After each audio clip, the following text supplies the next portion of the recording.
To the residents of Auckland's affluent eastern suburbs, ShuchenLiu was a symbol of entrepreneurial success. But while his $630,000 red Ferrari was highly visible, the pink Porsches were not. This documentary aims to present an honest and unfiltered account of the case surrounding the convicted New Zealand drug kingpin ShuchenLiu. ShuchenLiu was born in 1988 in a busy but relatively small town in China. Though his path was marked by significant personal challenges, in 2011, at 23 years old, he immigrated to New Zealand in search of a better life. A report provided to the court detailed Liu's childhood, which was impacted by family violence following the failure of his father's business. This trauma was compounded by his parents' eventual separation and what the court described only as very unusual punishments he received at the hands of his grandfather. Though the court avoided elaborating on the specifics of his grandfather's punishments, the judge pointed to this early environment as a pivotal factor in Liu's later decisions. Yet, despite this troubled beginning, Liu's mother would go on to incur substantial financial debts in a last-ditch effort to give her son a new beginning. Upon arriving in Auckland, Liu demonstrated a strong work ethic and an ability to form connections quickly. By the year of 2017, he successfully launched his own legitimate business known as Bullmark Construction Limited. He appeared to be a dedicated entrepreneur, though would later admit that his ambitions eventually got the best of him, as well as his moral judgment. By the year of 2019, Liu's transition into large-scale drug manufacturing was well underway, marked by the importation of his first pill press, a machine designed to compress powdered substances into tablet form. He leased a warehouse in the East Auckland suburb of St. John's, ostensibly to support the operations of Bullmark Construction. However, the facility was quickly repurposed into a high-capacity clandestine laboratory and pill factory. Inside this warehouse, Liu installed 2 pill presses specifically designed to produce the PinkPorsche tablets that would soon inundate New Zealand. These vivid pink, coin-sized pills embossed with the Porsche emblem, a logo more commonly associated with luxury cars than synthetic drugs, were crafted from MDMA he sourced in both powder and crystal forms, then pressed into the signature shape and color that became a hallmark of his brand. Alongside the trademark pink dye, the MDMA was mixed with caffeine powder and binding agents, ensuring structural integrity while maximizing the number of pills he could produce from each batch. The operation was not limited to MDMA alone, as the St. John's factory also served as a site for methamphetamine manufacturing. During the course of his offending, Liu handled massive quantities of precursor chemicals, including 62 kilograms of methyl alpha acetyl phenylacetate, or MAPA, a substance used in the production of crystal meth. The scale of the distribution was commercial and systematic. Once the pills were pressed, Liu would package them into dealing amounts of at least 1,000 pills per sale, and coordinated the transactions via encrypted communication platforms. This logistics-heavy approach allowed Liu to maintain a veneer of legitimacy through his construction company, while simultaneously running a nationwide wholesale drug supply chain. That supply chain generated an immense amount of illicit wealth, allowing ShuchenLiu to project the public image of an industry titan. While the St. John's warehouse churned out thousands of pills, Liu was busy spending the proceeds on a lifestyle of extreme luxury. By the year of 2020, his fleet included a $365,000 Ferrari 488 GTB, which he eventually traded in for an even more exclusive Ferrari 488 Pista, valued at over $600,000. He moved his family into a $1.8 million home in the affluent East Auckland suburb of St. Heliers, while also maintaining a $3.4 million property in the adjacent coastal suburb of Kohimarama. But maintaining this Ferrari lifestyle created a massive logistical problem. He was cash-rich, but electronically poor.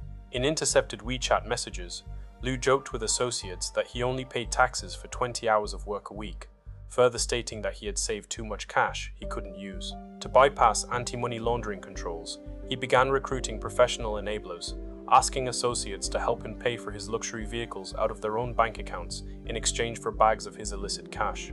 It was this desperate need to legitimize his wealth that began to leave the crumbs of a paper trail the authorities needed. The Police National Organized Crime Group had been monitoring the operation. By late 2020, detectives launched a massive pincer movement to dismantle the entire supply chain from both ends. The first strike was Operation Cincinnati, which targeted a high-level distribution partnership between high-ranking members of the Comancheros and rebels gangs. This included the targeting and eventual 2022 jailing of Sayana Fakao-Salea, the acting national commander of the Comancheros. Although ShuchenLiu never wore a patch, investigators determined that he was the industrial-scale supplier behind this gang partnership. At the same time, police launched a parallel sub-investigation into the source of the drugs. Operation Escondido focused entirely on Liu's manufacturing hub. They didn't just follow the money, they followed the chemicals, which led them back to the warehouse in St. John's. A covert CCTV camera was positioned outside the warehouse, capturing Liu and his underlings hauling barrels of acetone and caustic soda into the facility, materials that have no place in a standard construction business, but are essential for a methamphetamine lab. Simultaneously, digital forensic experts were peeling back the layers of Liu's encrypted world. Operating under the handle Popkakaka, Liu's messages on Wicker and WeChat revealed a hands-on boss with a deep interest in the manufacturing process. He was caught on record complimenting his cooks on the quote-unquote beautiful shards of methamphetamine they produced, while other intercepts laid out the cold economics of his empire. In these exchanges, Liu discussed purchasing MDMA at wholesale prices, ranging from $45,000 to $50,000 per kilo. It was also later discovered that he generally sold the methamphetamine produced in his St. John's lab for approximately $5,500 per ounce, meaning that once broken down for street-level distribution, a single kilogram could yield just under $200,000, and is often the case in organized drug trafficking. Access to legitimate systems proved critical. The investigation revealed the corruption of a New Zealand Post courier driver. Using their position within the postal system, ensured that the illicit international shipments would bypass standard security checks. The operation culminated in October 2020. In a series of coordinated raids across Auckland, tactical units moved in on Liu's properties. At the St. Heliers family home, detectives hit a gold mine. They found a backpack containing nearly a kilogram of methamphetamine, 30 grams of MDMA powder, a 9mm Bruni pistol and ammunition, as well as over $200,000 in cold, hard cash. Inside the house, they also found drug purity testing kits and a blender still stained with the pink dye used for the notorious Porsche tablets. The search of the adjacent $3.4 million coastal property was even more damning. Police discovered over 14,000 PinkPorsche pills ready for distribution, a further kilogram of MDMA powder, and 62 kilograms of MAPA, the precursor chemical that once processed could have produced a staggering volume of methamphetamine. ShuchenLiu and his wife were taken into custody, effectively ending the reign of the PinkPorsche Syndicate. Shortly after, Liu's legitimate business, Bulmar Construction Limited, collapsed into liquidation as the true source of his wealth was laid bare. However, the path from the 2020 raids to a final conviction was anything but swift. For the next 3.5 years, the case remained locked in a complex legal stalemate. Behind the scenes, the Crown was meticulously processing a mountain of digital evidence and auditing the twisted finances of the construction business. As the Auckland District Court grappled with massive 2020 pandemic-related backlogs, Liu remained on bail, maintaining a not guilty stance while his high-profile legal team reviewed the forensic trail. It wasn't until the evidence became truly insurmountable and the police began successfully restraining his multi-million-dollar properties that the pressure finally broke the Kingpin's resolve. On April 3, 2024, the standoff finally ended. ShuchenLiu and his wife, Shu stood in the dock of the Auckland District Court for what would be their final moments of freedom as a couple together.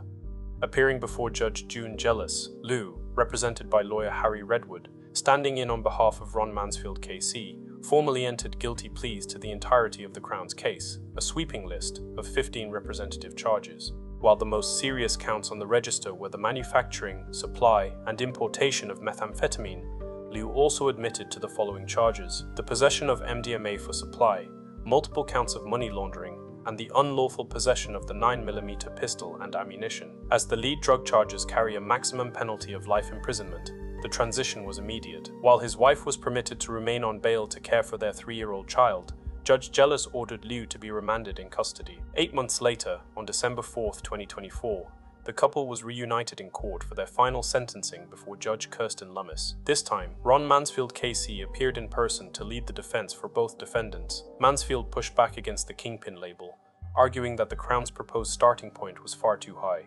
He described his client as a man who had almost stumbled into a major role, rather than a criminal mastermind. Everything really staggered up during COVID, when other sources of income effectively dissipated, Mansfield stated. He further pointed to Liu's unusual openness when confronted by police as proof of a lack of sophistication not seen in a true drug kingpin. However, Judge Lummis wasn't buying the narrative that this was an accidental empire. She dismantled the COVID excuse by pointing to the cold reality of the timeline as the first MDMA pill press had been imported in 2019, well before the pandemic began. The Crown, led by prosecutor Ben Kirkpatrick, remained firm and insisted Liu was indeed a kingpin who had orchestrated a highly successful and sophisticated business that weaponized the logistics of his construction company. Judge Lummis took a stern starting point of 24 years for the combined offending, while she allowed 40% in credits for his guilty plea, personal background, and rehabilitation efforts. She emphasized that Liu's greed had touched people from all walks of life. The final sentence was decisive. ShuchenLiu was jailed for 14 years. Xu Hao, whose involvement was centered on laundering over $200,000 in drug cash, was sentenced to 10 months of home detention. The judge noted that while Hao was aware of the enterprise, a community-based sentence was appropriate, given her role as the primary caregiver and her work in her own drainage business. The court acknowledged that because the rest of the couple's family lived overseas, there was no one else available to care for their young child if both parents were incarcerated. Beyond the prison time, the court addressed the significant commercial damage caused by the operation. Liu was ordered to pay $330,000 in restitution to the Wellesley College Trust, which owned the St. John's warehouse he had leased under the guise of his construction business. The facility had been so heavily contaminated by the methamphetamine manufacturing that it required a massive restoration effort. The restitution was split, with $230,000 going directly to the trust and $100,000 to its insurers to cover the catastrophic cleanup costs. The final act of this legal saga played out on February 11, 2026. Refusing to accept the 14-year term, Liu engaged David Jones KC to argue an appeal, claiming the sentence was manifestly excessive. The matter reached the Court of Appeal before Justice Tracy Walker, who delivered the final verdict. Justice Walker stated that it was apparent that the financial rewards enjoyed by Liu were significant. Beyond the sports cars and the properties, this perspective was backed by a striking detail from the previous investigation that Liu had spent what appeared to be thousands of dollars on a single Lotto Powerball draw. In light of this blatant display of wealth, Justice Walker further noted that Judge Lummis's original deductions for his prior bail conditions were, as is, already generous. The court dismissed Liu's appeal in its entirety, finding that Judge Lummis's original sentence was not only justified, but clearly appropriate.